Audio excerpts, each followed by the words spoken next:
వైద్యులు ప్రత్యక్ష దైవాలని, అనారోగ్యంతో ఉన్నవారికి పునర్జన్మనిచ్చి ఆదుకుంటారని రామగుండం ఎమ్మెల్యే రాజ్ ఠాకూర్ పేర్కొన్నారు. పెద్దపల్లి జిల్లా గోదావరి ఖని ఎమ్మెల్యే క్యాంపు కార్యాలయంలో డాక్టర్స్ డే సందర్భంగా వైద్యులను ఆయన సత్కరించి శుభాకాంక్షలు తెలిపారు. వైద్య వృత్తి కత్తి మీద సాము లాంటిదని, నిరంతరం సేవా అంకిత భావంతో పనిచేయాల్సి ఉంటుందన్నారు. కాంగ్రెస్ పార్టీ పక్షాన, రాష్ట్ర ముఖ్యమంత్రి రేవంత్ రెడ్డి గారి పక్షాన, ప్రభుత్వ పక్షాన శుభాకాంక్షలు, ధన్యవాదాలు. అద్భుతమైన రీతిలో ఈరోజు రామగుండంలో గత 20 సంవత్సరాలుగా అనేక సేవలు చేస్తూ ఈ ప్రాంతంలో నిరంతరం అన్ని రకాల కాలుష్యం, తర్వాత పని, అండర్ గ్రౌండ్స్ పని, యాక్సిడెంట్లు, లేబర్ ప్రాంతం, ప్రభుత్వ హాస్పిటళ్ళ కంటే ధీటుగా ఈ ప్రాంతంలో ఎప్పటికప్పటికి ఈ ప్రాంతంలో ఉన్న వారికి ప్రాణ భిక్ష పెడుతూ ఆరోగ్యంగా పెట్టే కార్యక్రమం చేస్తున్న వారి యొక్క చిరు సత్కారం చేయాలనే ఆలోచనతో వారు అందరూ ఆహ్వానించడం జరిగింది.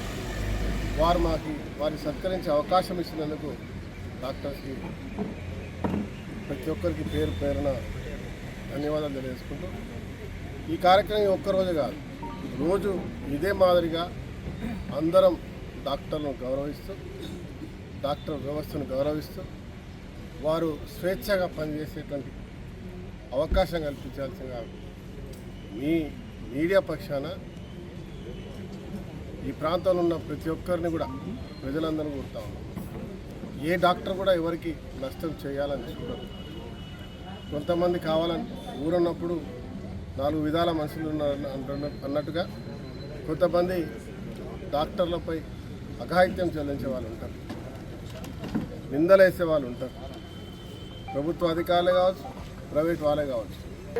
త్రూఅవుట్ ద ఇండియాలో ఈ థీమ్ ఏంటంటే హ్యుమానిటేరియన్ గ్రౌండ్స్లో డాక్టర్లను చూడాలి, వాళ్ళకి ప్రొటెక్షన్ ఇవ్వాలి, వాళ్ళకి అవసరమైన వాళ్ళకు కూడా ఒక ఫీలింగ్స్ ఉంటాయి. బిహైండ్ ద మాస్క్ ఉన్న డాక్టర్లకు కూడా వాళ్ళకు కూడా ఒక ఫీలింగ్స్ ఉంటాయి. వాళ్ళ ఫీలింగ్స్ను పట్టించుకొని వాళ్ళకి ప్రొటెక్షన్ ఇచ్చుకుంటూ వాళ్ళకి ఏ అవసరాలు వస్తాయో చూడాలనేది ఈ సంవత్సరం యొక్క మెయిన్ థీమ్. యాక్చువల్గా అది దానికంటే ఈ థీమ్ కంటే ముందే, అంటే ఇప్పుడు ఇవాళ నుంచి ఆ థీమ్ స్టార్ట్ అయ్యేది, దానికంటే ముందే మా ఎమ్మెల్యే గారు మాకు ఈ థీమ్ను సక్సెస్ చేసి చూపించారు. మాకు ప్రొటెక్షన్ ఇచ్చుకుంటూ they are very much thankful to our Raj Thakur అన్న. థ్యాంక్ యూ, కృతజ్ఞతలు.